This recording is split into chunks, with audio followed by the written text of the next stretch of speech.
बाप और बेटे और रूह कुदुस के नाम से आमीन।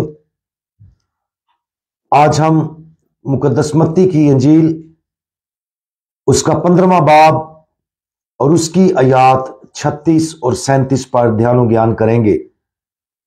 और आज हम बहुतात का एक मौजज़ा इसके बारे में सुनेंगे।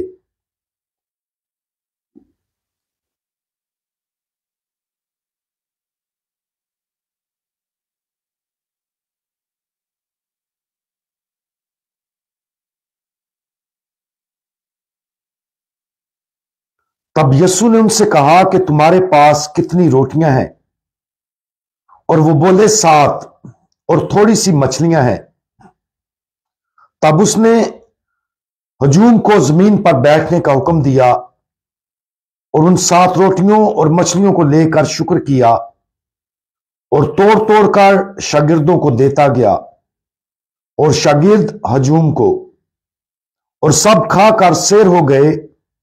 और उन्होंने बचे हुए टुकड़ों से भरे हुए 7 टोकरे उठाए। ये आयत रोटियों और मछलियों की बहुतात के दूसरे मौजज़े को खत्म करती है, जैसा कि मुकद्दस मत्ती ने बताया था।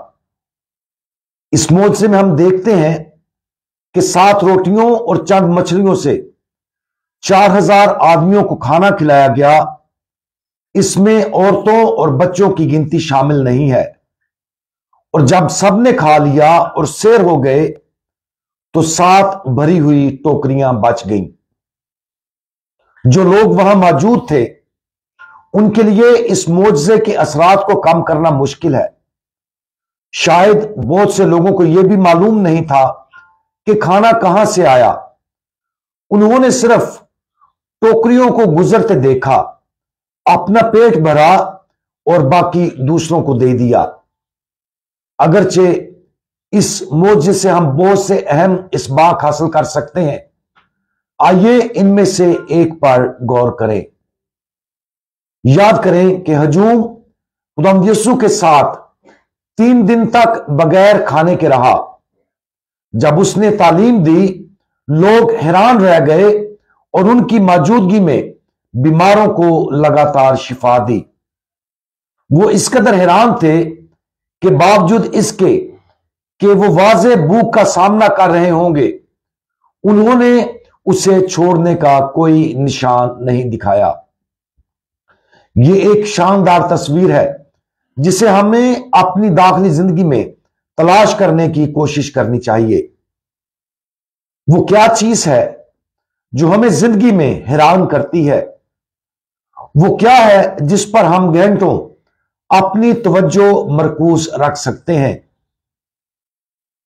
उन पहले शागिर्दों के लिए यह खुदावंद यीशु मसीह की जात की तलाश थी जिसने उन पर यह असर डाला। हमारे बारे में अपनी क्या राय है?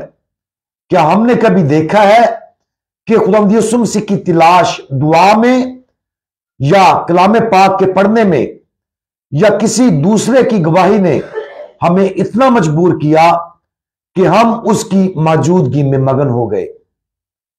क्या हम कभी खुदावंद यीशु मसीह में इस कदर महव हो गए कि हमने किसी और चीज के बारे में सोचा ही ना हो?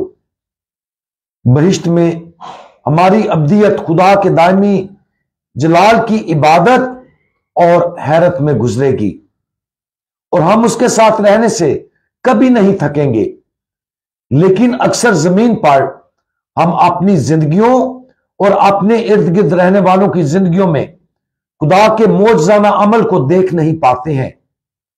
इसकी बजाय अक्सर हम गुनाह में मगन हो जाते हैं और वो चीजें जो मायूसी की तरफ ले जाती हैं, मसलन गुनाह के असरात, दुख, स्कैंडल, तकसीम और नफरत वगैरह।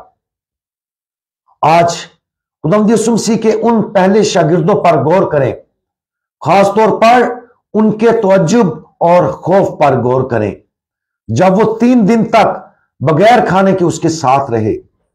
हमारे खुदावंद का ये अपनी तरफ खींचना हमें अपनी गिरफ्त में ले ले और हमें इतना मगलूब कर ले कि खुदावंद यीशु ही हमारी जिंदगी का वाहिद और मरकजी मरकज रहे। और जब ऐसा होता है तो खुदावंद यीशु हमारी बहुत सी दूसरी जरूरियात को पूरा करता है। हमारे इलाही खुदावंद, हम आपसे प्यार करते और आपसे और ज्यादा प्यार करने की ख्वाहिश रखते हैं। हमें अपने लिए हैरत और खौफ से भर दें। हमारी मदद करें कि हम हर चीज से बढ़कर सिर्फ आपको चाहें। आपसे हमारी मोहब्बत में इतनी शिद्दत आ जाए कि हम हमेशा आप पर भरोसा करें। प्यारे खुदावंद, हमारी मदद करें कि हम सिर्फ आपको ही अपनी जिंदगी में मरकजियत दें। खुदावंद यीशु मसीह, हमारा भरोसा आप पर है। आमीन।